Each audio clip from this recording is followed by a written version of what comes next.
नमस्कार दोस्तों। आज हम बात करने वाले हैं कोई आरोपी है किसी मामले में और उसे पुलिस ने अरेस्ट कर लिया है, गिरफ्तार कर लिया है।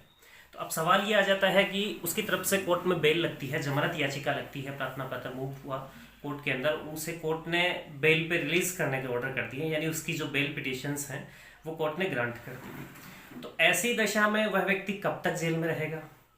क्या तुरंत प्रभाव से जेल से वह रिहा हो जाएगा, बाहर आ जाएगा?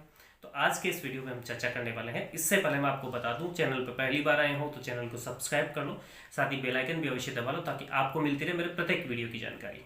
अब हम बात करते हैं, जैसे एक एफआईआर पुलिस स्टेशन में दर्ज होती है। अब सबसे पहले पुलिस ये देखती है कि जिस मामले में एफआईआर दर्ज हुई है उस मामले की कैटेगरी क्या है, उसमें सजा कितनी है। जैसे कोई 323 का मामला है, यानी साधारण मारपीट का। अब इसमें पुलिस सबसे पहले ये देखेगी कि कितनी सजा है। क्यों? उसका रीज़न ये है कि एक Arnesh Kumar versus state of India का एक मामला था। उसमें ये कहा गया है कि 7 साल या उससे ऊपर की कोई सज़ा के मामले हैं तो ही पुलिस अरेस्ट करे। इससे छोटे मुकदमे हैं, यानी इससे कम सज़ा के मामले हैं, तो सबसे पहले पुलिस 41A का नोटिस देगी। सीआरपीसी का सेक्शन 41 है, उसका पुलिस नोटिस देगी मुलजिम को, उसे बुलाएगी और फिर उससे पूछताछ करेगी। तो इसी वजह से इसमें भी यही कंडीशंस है, यानी कि जो एफआईआर दर्ज होती है पुलिस स्टेशन के अंदर, वह 7 साल से छोटे मामलों में सजा के 7 साल तक की सजा है उनमें, या उनसे छोटे मामले हैं, तो फिर पुलिस 41A का नोटिस देगी। सबसे पहले अरेस्ट नहीं करेगी। और 41A का नोटिस जब पुलिस ने दिया है तो एक्यूज अगर को पुलिस के समक्ष आ जाता है तो वो बेल मुचल के वहाँ तस्दीक भी करवा देता है। साधारण रूप से एक जमानती लेके आता है अपने साथ में, और थाने में भी एक बार करवा देता है। जमानत पे वहीं रिहा हो जाता है, कोई ऑब्जेक्शंस नहीं है, किसी प्रकार का कोई रेस्ट्रिक्शंस नहीं है उसके ऊपर, वहीं से वह रिलीज हो जाता है, उसे अरेस्ट ही नहीं करती पुलिस। लेकिन इसमें भी अपवाद हैं, चेकलिस्ट दे रखी है उस सेक्शंस में। तो कुछ कैटेगरी ऐसी हैं कि जो ऑफेंस है वो संज्ञेय प्रकृति का अपराध है, पुलिस के लिए आवश्यक हो जाता है उस मामले में अरेस्ट करना, क्योंकि वो फरार हो सकता है या वो साक्ष्य को नष्ट कर सकता है। उस ऐसी कुछ कैटेगरीज दे रखी है। तो पुलिस ऐसे मामलों में, चाहे 7 साल के से कम की सजा के मामले को, पुलिस अरेस्ट कर सकती है एक्यूज्ड को। तो अब जब पुलिस ने अरेस्ट कर लिया तो पहली चीज़ तो आप ये समझ गए होंगे कि पुलिस कब अरेस्ट करती है और कब नहीं। 7 साल से ऊपर के मामले हों और 7 साल से छोटी सजा के मामले हैं, लेकिन पुलिस को ये प्रतीत नहीं होता कि उसमें अरेस्ट करना है, क्योंकि आवश्यकता नहीं है और मामले की प्रकृति भी ऐसी नहीं है। तो अब इनके अलावा कोई मामला है तो पुलिस उसमें अरेस्ट कर सकती है। तो उनके अलावा मामले मान के चलो आए एक बार आप, या ऐसे कैटेगरी का मामला जिसमें पुलिस ने अरेस्ट कर लिया हो, 7 साल से कम सजा के मामले ही हो जाए उसमें। तो जब पुलिस ने अरेस्ट किया तो पुलिस कोर्ट के समक्ष पेश करती है एक्यूज्ड को। अब कोर्ट उस पर तय करता है, पुलिस साधारणतः उसकी पीसी भी मांग सकती है, पुलिस कस्टडी, क्योंकि कुछ चीज़ें ढूंढनी होती हैं, कुछ चीज़ें जब्त करनी होती है पुलिस को।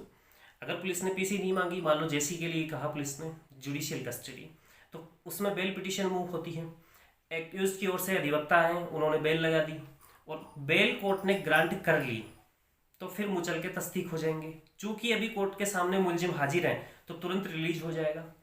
अगर एक्यूज्ड आज जेसी में चला जाता है, यानी उसकी बेल स्वीकार नहीं होती, या फिर बेल पे 2 दिन की डेट दे दी जाती है, तो फिर वो जेसी में जेल में चला गया, कारागार में चला गया। तो ऐसी दशा में अगर उसकी 2 दिन बाद में बेल ली भी जाती है, कोर्ट के द्वारा ग्रांट करी जाती है, तो फिर उसके मुचल के तस्दीक होंगे। तस्दीक होने के बाद में जेल में मुचल के जाएंगे उसके साइन होने, और फिर उसको बेल पे रिलीज किया जाएगा। तुरंत प्रभाव से नहीं किया जा सकता। या फिर ये भी हो सकता है, यहाँ पे जैसे आया बेल एप्लीकेशंस डिसमिस, खारिज हुई, फिर दूसरे कोर्ट में लगेगी, वहाँ से भी अगर उसकी एप्लीकेशंस खारिज होगी तो फिर हाई कोर्ट चली जाएगी, और फिर वहाँ भी अगर खारिज हो गई तो आगे जाना चाहे तो सुप्रीम कोर्ट तक है, या फिर दोबारा से बेल एप्लीकेशंस कुछ परिस्थितियाँ चेंज होने के बाद लगाए।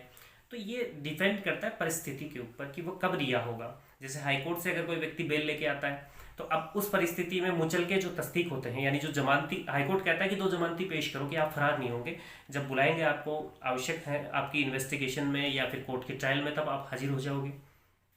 तो मान लो 2 मांगे, 1 मांगे, 3 मांगे, कोर्ट के ऊपर है।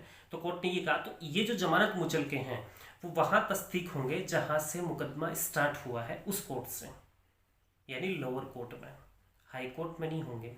तो वहाँ से उस ऑर्डर की कॉपी लाना, उसमें जो भी समय लगेगा, फिर वहाँ से कॉपी लाके जमानती तस्दीक करवाना, और वहाँ से जेल तक जाना, इसमें जो भी समय लगेगा प्रॉपर रूप से वो समय लगेगा। हालांकि सुप्रीम कोर्ट की यही गाइडलाइन है कि जल्दी से जल्दी अगर किसी व्यक्ति को बेल पे रिलीज कर दिया गया है तो उसका बेल ऑर्डर भी उसे जल्दी से जल्दी उपलब्ध करवाया जाए ताकि उसे जल्दी से जल्दी रिहा किया जा सके। लेकिन एक्सेप्शंस है कि ये समय जो लगता है वो लग ही जाता है। तो उम्मीद करता हूँ एक साधारण शब्दों में आपको मैंने समझाने का प्रयास किया है कि कैसे कोई व्यक्ति बेल पे बाहर आ जाता है, रिलीज बेल ऑर्डर उसे मिल गए हैं, बेल उसकी ग्रांट हो गई है, फिर भी वो कब तक जेल में रह सकता है या कब तक बाहर आता है।